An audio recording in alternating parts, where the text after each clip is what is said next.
एक छोटे से गांव में सीमा नाम की एक महिला रहती थी। वह सभी कार्यों में सुशील और बहुत ही चतुर थी। अपने चतुराई के कारण पूरे गांव में प्रसिद्ध थी।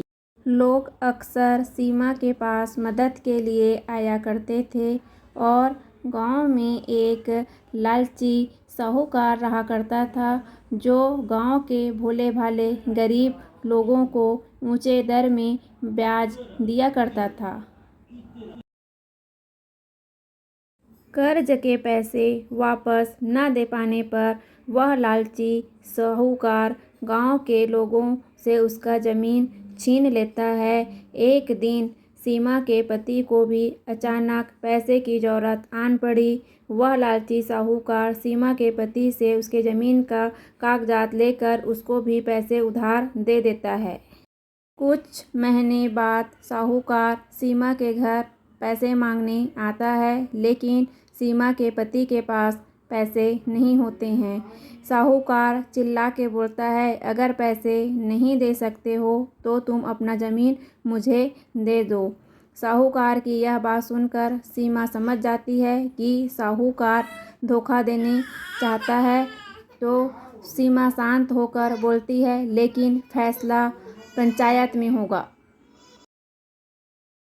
अगली सुबह गांव के सभी लोग पंचायत में इकट्ठा हो गए और साहूकार ने बड़ी चालाकी से अपनी बात रखी।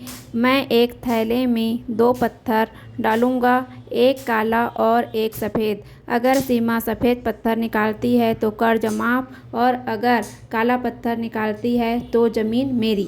सीमा ने देख लिया था कि साहूकार ने थैले में 2 काला पत्थर ही डाले हैं, लेकिन सीमा चुप रही और सोच रही थी कि अगर मैं अभी सच बोलती हूँ तो साहूकार झूठ बोल के बच जाएगा।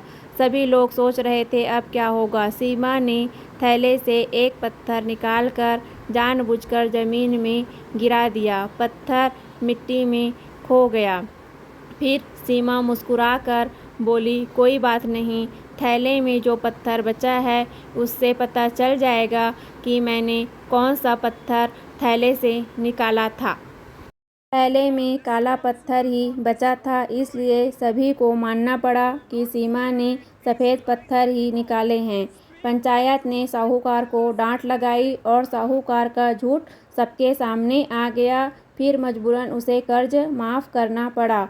इस तरह सीमा की बुद्धिमानी की चर्चा सभी जगह होने लगी। लोग समझ गए थे कि ताकत से नहीं, बुद्धि से बड़ी सी बड़ी समस्या का हल निकाला जा सकता है।